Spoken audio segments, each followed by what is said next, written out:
সুতরাং আজাদির নতুন বাংলাদেশে দিল্লির আধিপত্যবাদকে প্রশ্রয় দিয়ে কোন প্রক্সি এজেন্ডা যদি বাস্তবায়ন করতে চান, বাংলাদেশের জনগণকে সাথে নিয়ে আমরা প্রতিহত করব। কোনোভাবেই জুলাই বিরোধী বাংলাদেশে কোনো দলকে আমরা প্রতিষ্ঠিত হতে দিব না। দেখেন, গণভোট হচ্ছে 70% জনগণের রায়ে বাংলাদেশের জনগণের আকাঙ্ক্ষা পূরণের জন্য সরকারের কাছে দেয়া একটি ওয়াদা। বাংলাদেশের 70% জনগণ যে রায় দিয়ে জানিয়ে দিয়েছে আগামীর বাংলাদেশে সংস্কার করতে হবে, আগামীর বাংলাদেশে বিচার করতে হবে, আগামীর বাংলাদেশে কোনোভাবেই ফ্যাসিবাদী কাঠামো তৈরি করা যাবে না। সেই গণভোটকে আজকে যখন বাংলাদেশ জাতীয়তাবাদী দল বিএনপি উপেক্ষা করে, তখন আমাদের কাছে একটি বিষয় স্পষ্ট হয় যে এই বিএনপি কি সেই বিএনপি হয়ে উঠছে?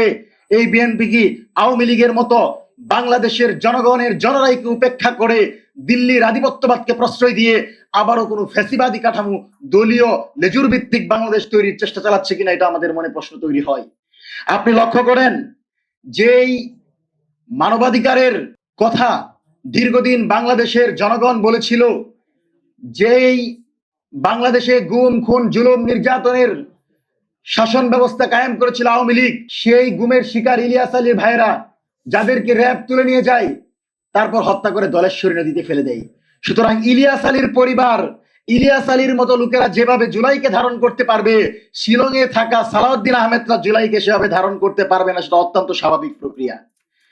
সেজন্য আমরা আপনাদেরকে স্পষ্ট ভাষায় বলি, ক্ষমতায় এসেছেন, ক্ষমতায় 5 বছর দেশটাকে ভালোভাবে চালান, কিন্তু যাদের রক্তের উপর দিয়ে আপনি ক্ষমতায় এসেছেন তাদের দিকে আঙ্গুল তুলবেন না।